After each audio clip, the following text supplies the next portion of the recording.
Together, we will usher in a generation of change. And if we embrace this brave new course, rather than fleeing from it, we can respond to oligarchy and authoritarianism with the strength it fears, not the appeasement it craves.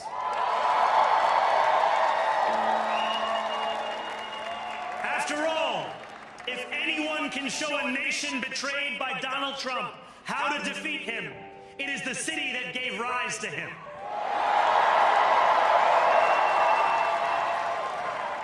And if there is any way to terrify a despot, it is by dismantling the very conditions that allowed him to accumulate power. This is not only how we stop Trump, it's how we stop the next one.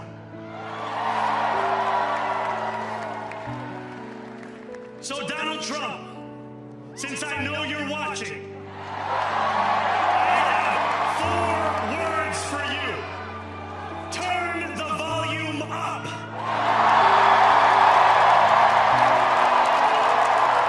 Welcome to our channel. When a 34-year-old Muslim socialist defeats a political giant in America's most powerful city, something far bigger than politics is happening.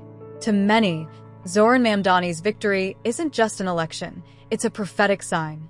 A signal that America's final chapter has begun, and that a new world order is quietly taking shape under our very eyes. Below are 10 points that some prophecy-minded Christian watchers are using to interpret Zohran Mamdani's victory in the New York City mayoral race as prophetic, as heralding a collapse of America, and as a potential stepping stone in some one-world religion, end-times scenario. I do not endorse these conclusions.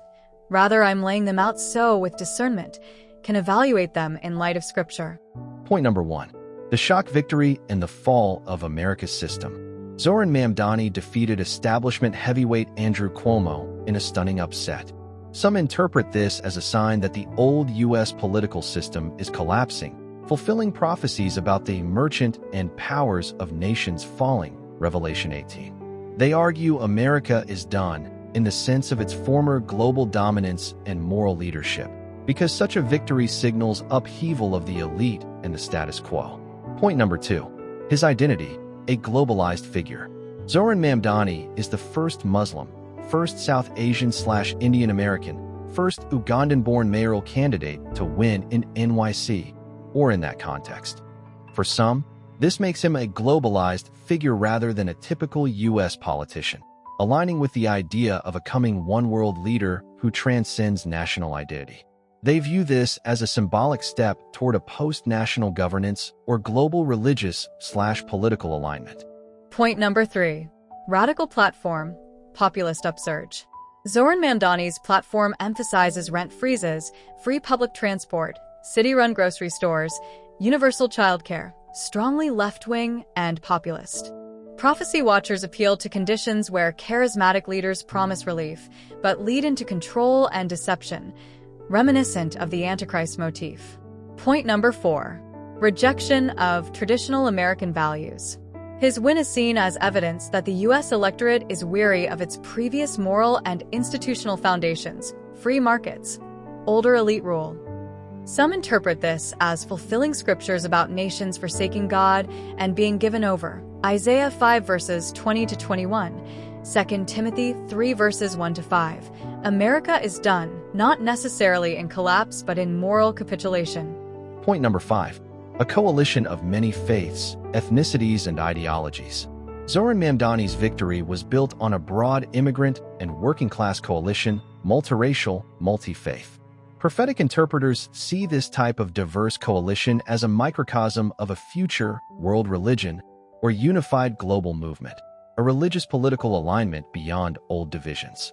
Point number 6. Undermining of Israel and changing global alignments. Zohran Mamdani openly took positions that reflect a shift in U.S. politics on Israel and Palestine, fatigue with Israel being central in U.S. politics. For some prophecy watchers, this signals a realignment of nations and religious powers, Ezekiel 38-39, Revelation 16, and a decline of U.S. in the Middle East moral and hegemonic role. Point number 7. Rising Islamophobia, religious tension.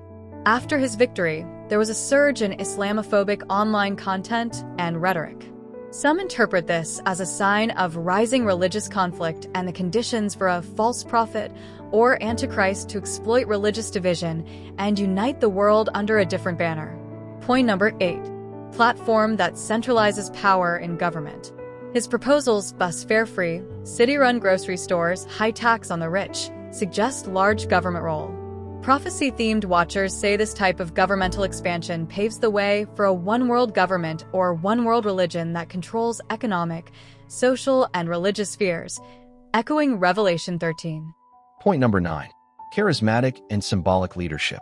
Although young and relatively untested, Zohran Mamdani's campaign was disciplined, energetic, and appealing. Prophecy students often cite that the Antichrist will arise as a charismatic figure, bringing peace then deception. Some see early signs in leaders like Zohran Mamdani, who build global appeal from local bases. 10. He is not yet the Antichrist, but could be a key player. Importantly, there is no biblical proof that Zohran Mamdani is the Antichrist, but prophecy watchers suggest he could be one of many key players, perhaps a forerunner or regional leader who will help set the stage for a larger one-world religious or political system. They argue that if America's moral and political power declines while globalism rises, then leaders like Zohran Mamdani become important in how that transition happens. If this message inspired you, take a moment to hit the like button, share, and comment below. I stand for Christ, to let the world know your faith still burns bright. And if you haven't already, subscribe for more stories, and together, let's keep spreading the truth. One heart, one story, one soul at a time.